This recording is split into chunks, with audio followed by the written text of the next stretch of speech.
Hey everybody, welcome to the programme. I'm Rebecca McLaughlin-Eastham, and this week we're bringing you a roundup of regional stories. A little bit later on, we'll meet an Iraqi cellist who uses music to reunite communities who've been impacted by war. And whilst traditional Berber society has long embraced the art of tattooing, we meet one young Tunisian who is keen to make the practice less taboo and more mainstream. But first, Salim El Said has more on the rise of social media influencers here in the UAE and the new rules which may determine whether they can still make profits from their posts. What does it mean to really influence? For Saudi Arabian fashionista Al Anud Badr, it's all about impact, and that's what she's had for more than a decade. First with her style blog, which pushed boundaries in Saudi early on, and then the UAE-based clothing label Lady Fuzaza, which she set up in 2011. It was her petite size that pushed her to develop the brand's signature blazers with their frame-enhancing shoulders. A trailblazer attracted the attention of celebrities like Lady Gaga and Kim Kardashian, along with nearly 750,000 Instagram followers. Brands became interested too, hiring Badr to sell their products, attracted to the quality and level of engagement she has with her followers. Do you know that if they have, if she has a special bond with those followers, because if she does, then whatever she speaks about will resonate.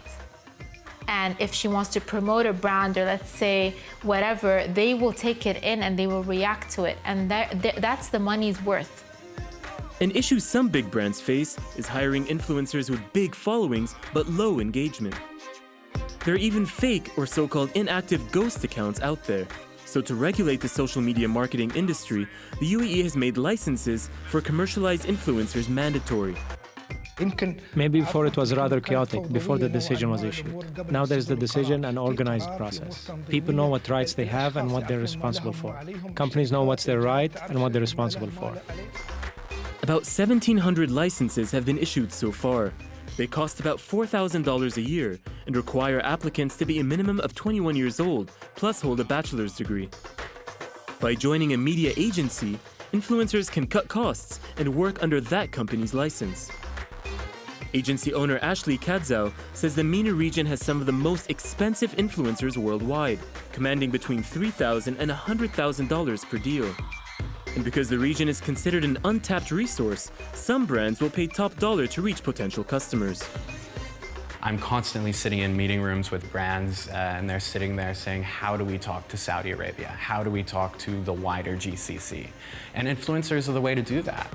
So, if you're an aspiring influencer in Saudi or elsewhere, the next time you upload to Instagram or Twitter, think less about what your followers will like and more about if they'll buy what you're selling. One Iraqi musician who has seen his homeland ravaged by war has made it his life's work to bring music to places where gunshots once rang out. Darlene Hassan went along to meet Karim Wasfi when he visited the UAE to find out more about his Music for Peace initiative. What is the strongest weapon against terrorism?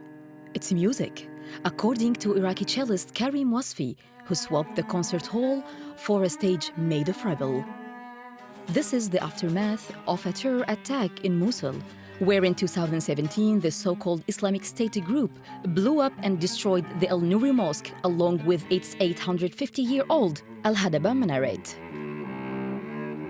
Instead of staying quiet in mourning, he chose to bring life back with the sound of inspiring music.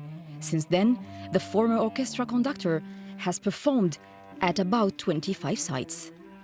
It's a part of his campaign, Music for Peace, to combat intimidation from terrorists like IS, a group that oppressed everyday life in his country for more than 6 years.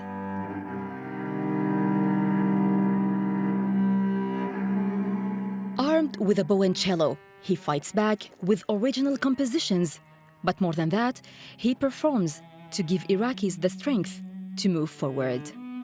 It was a message to encourage people to continue, to encourage the population, the human inside us to continue and to continue to be human, to continue to be connected, to continue being attached to life and what it takes. To do it at the spot was to turn every element in life into a theater acting in full connectivity against radicalization and against terror. How can music be a powerful weapon in combating terror? It empowers making choices. It empowers brain function. It empowers creativity. It also empowers connectivity, and it manifests interdependence in a very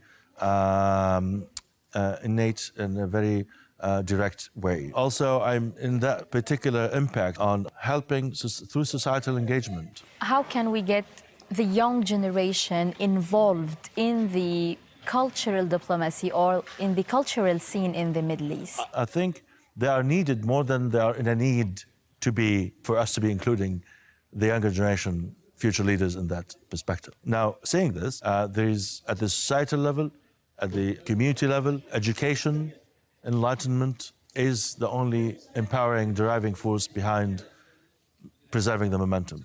What future do you see for Iraq's music and cultural scene?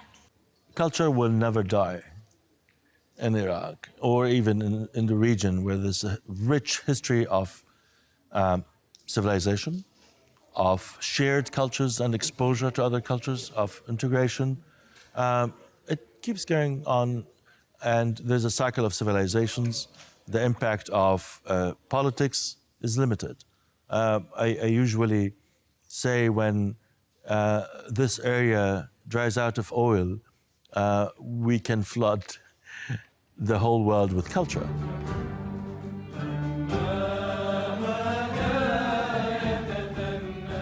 Wasfi plans to create lasting change long after terrorizing groups like ISIS have come and gone, with his Peace Through Arts Global Foundation started in 2007.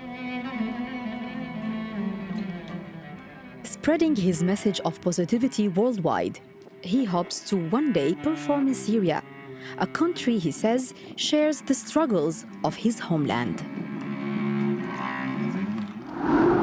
Tattoos in Tunisia have for many years been kept somewhat under wraps, but slowly dedicated schools and parlours are popping up. Inez Mathlouthi has more on how young Tunisians are looking to overturn society's thinking about inkings. Tattooing was an art used by ancient civilizations, and Tunisia has been no stranger to it. The National School of Tattooing opened its doors in Tunis City in January, and is the only one of its kind in North Africa. It was founded by 35-year-old Fawaz, who fought to make tattooing a respected career in the country. The former engineer learned tattooing in 2006 as a way to earn extra cash while living in Morocco. It took him 6 years to master the art, and now he owns the only legalized tattoo studio in Tunisia. I founded this school because I felt it's time for me to pass on my know-how to other tattoo enthusiasts. Over a 6-month period, students aged 19 to 30 learn all aspects of the craft, including how to hygienically pigment skin. The tuition costs them $1,400 and earns them a graduate certificate, allowing them to work professionally. Practicing on a piece of synthetic skin, 23-year-old student Fatma is needling the figure of Queen Nefertiti in black ink.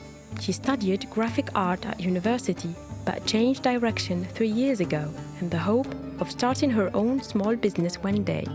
I came here to learn and to get a certificate so that I could launch my own tattoo shop or even a tattoo center. The tattoo school follows the strict rules of the Ministry of Health to ensure the safety of its students and their future clients.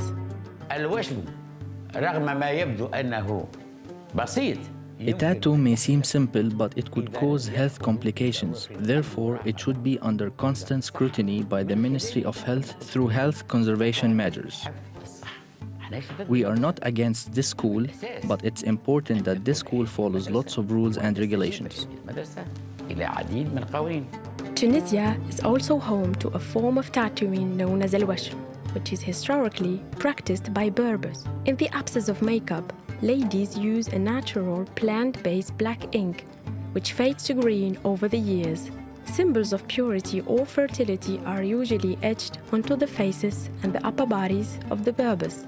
But the once commonplace tradition has now almost died out as a practice. Ink artist Manal Mahdwani, who specializes in these traditional tattoos, travels to local villages to preserve the last of the Washam customs. What I'm doing to prevent the loss of this tradition is that whenever I meet a tattooed woman, I try to speak to her and understand why she had those tattoos and take a picture if she let me to.